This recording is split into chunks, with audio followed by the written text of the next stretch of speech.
si on allait bien, 19h, 20h avec Nathalie.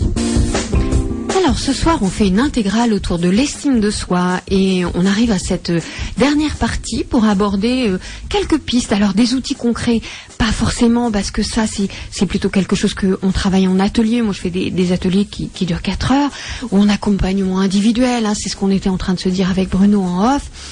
Voilà, où là on va nettoyer les croyances dont on a parlé au cours de l'émission, on va nettoyer les blessures de l'enfance, on va nettoyer le bagage familial aussi, hein, par le transgénérationnel, etc. Ça c'est sur l'accompagnement individuel, donc c'est pas ce que je vais développer là, tout en vous disant qu'effectivement ce travail-là il peut se faire et il est intéressant à faire. Et puis un atelier, il y a un travail en atelier qui peut être très pratico-pratique. Alors là, qu'est-ce qu'on peut dire là ce soir alors qu'on est à la radio? Que la première des choses, c'est la prise de conscience. Bah ouais, c'est ça, c'est le premier pas. Peut-être ce soir pour vous, pour quelques-uns d'entre vous, c'est de prendre conscience de là où vous en êtes, dans votre estime de soi. Bruno me disait, ah tiens, si on tape estime de soi, c'est ça, tu me disais sur... Oui, tout à fait, ça amène, alors ça amène sur pas mal de choses, de sites qui traitent du sujet, mais on voit pas mal apparaître des tests. Qu'est-ce que ça vaut? Alors je disais, ça permet de poser un peu les choses, mais c'est pas avec ça qu'on va résoudre effectivement la difficulté qu'on a par rapport à son estime de soi, mais ça permet de savoir où on en est, à condition de poser un regard juste et lucide sur soi, évidemment. C'est une première démarche, tout compte fait. Mais effectivement, ça peut être un bon début. Ça veut dire que déjà, on a conscience de quelque chose. On fait déjà un pas. Donc, le premier pas, moi, je dis, il est toujours le bienvenu parce qu'il est le plus important, en fait. Donc, ça, c'est la première des choses. Ensuite, le prérequis, si on manque d'estime de soi, c'est de commencer à se montrer plus tolérant avec soi-même, parce qu'on l'a beaucoup dit au cours de l'émission. Nous sommes nos pires ennemis, hein, notre pire ennemi, vraiment notre plus grand bourreau. Donc les personnes avec une bonne estime de soi, elles sont pas plus intelligentes ou plus chanceuses ou avec un passé plus heureux, mais elles acceptent leur humanité. C'est-à-dire qu'elles acceptent leurs qualités et leurs imperfections, leurs échecs et leurs réussites. Elles se reconnaissent en fait telles qu'elles sont et non telles qu'elles voudraient être. Ça ne veut pas dire qu'elles ne sont pas amenées à évoluer et à devenir une meilleure version d'elles-mêmes. Simplement, là où elles en sont, c'est déjà OK. Elles prennent acte avec bienveillance de là où elles en sont. Ça, c'est vraiment le deuxième point super important. Ça veut dire s'accepter. Hein. L'estime de soi, elle passe vraiment par l'acceptation de qui je suis là maintenant. Ce qui ne veut pas dire se résigner. C'est prendre acte de ce qui est. Dire oui à ce qui est. Puis ensuite, on peut agir. Hein, sur ce qui est de notre ressort, se donner une chance d'évoluer. Il ne s'agit pas de rester figé en roulant des mécaniques, hein, en disant qu'on est absolument parfait tel qu'on est. Voilà. Ensuite, ce qu'on peut faire, c'est travailler sur ces fameux messages reçus dans l'enfance, hein, les injonctions verbales ou les messages un peu répétitifs. On les a évoqués tout au long de l'émission. Alors, il y a des outils pour déprogrammer, je vais pas développer ici, mais on a vraiment des outils en psychologie, en développement personnel, pour déprogrammer ces messages reçus, quand bien même ils ont tracé une autoroute. Hein. Et puis, derrière ça, évidemment, c'est important d'ancrer des croyances plus positives. Hein.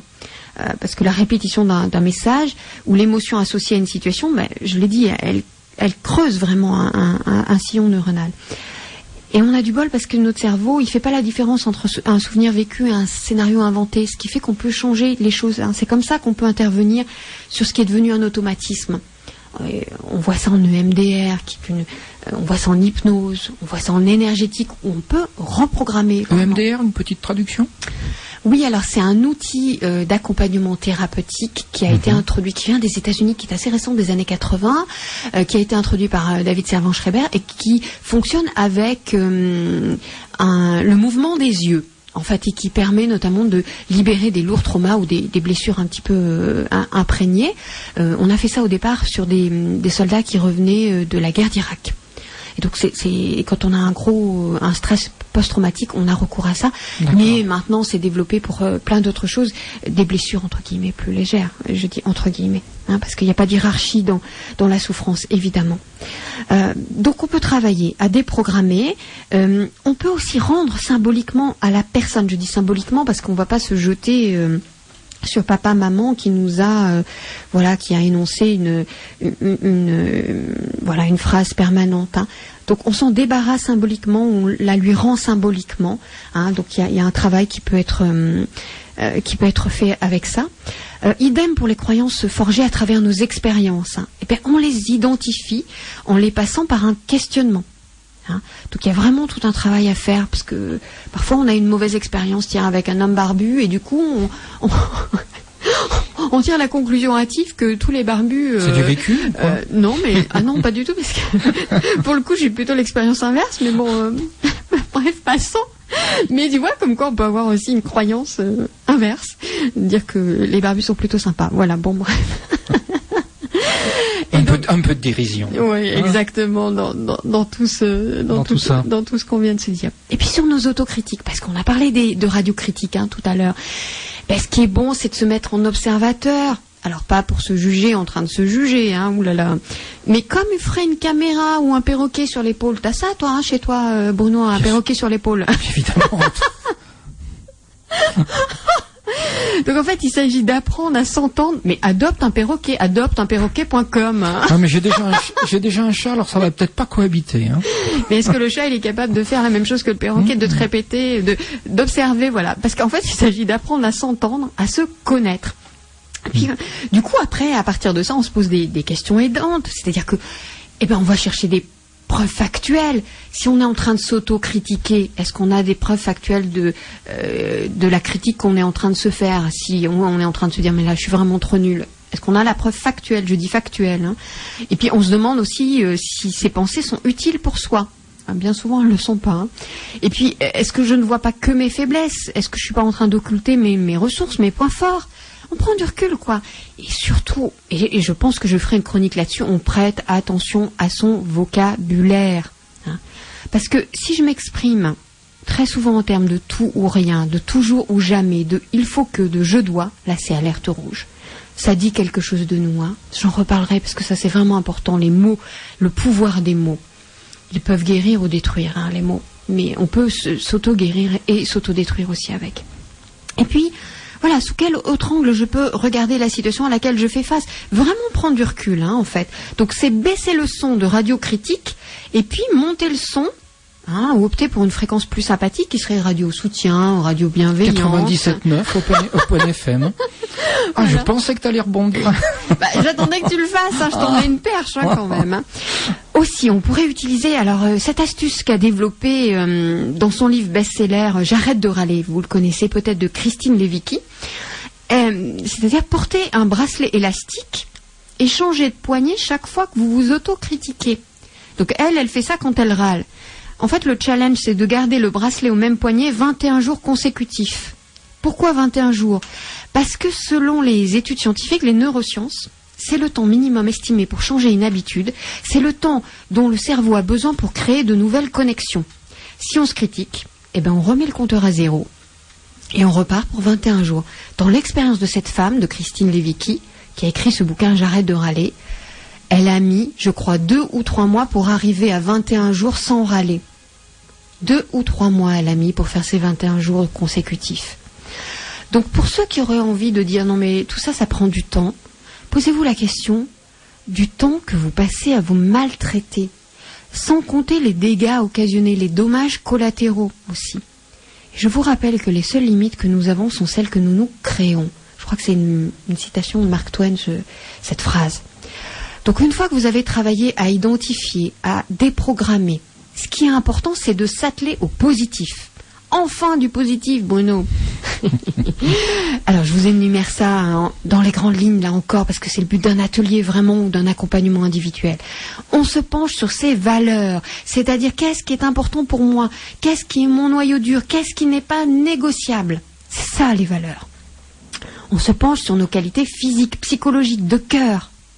Bah oui, parce qu'on a des trucs chouettes à l'intérieur de soi. Donc on met le focus là-dessus, on liste et on met le focus là-dessus.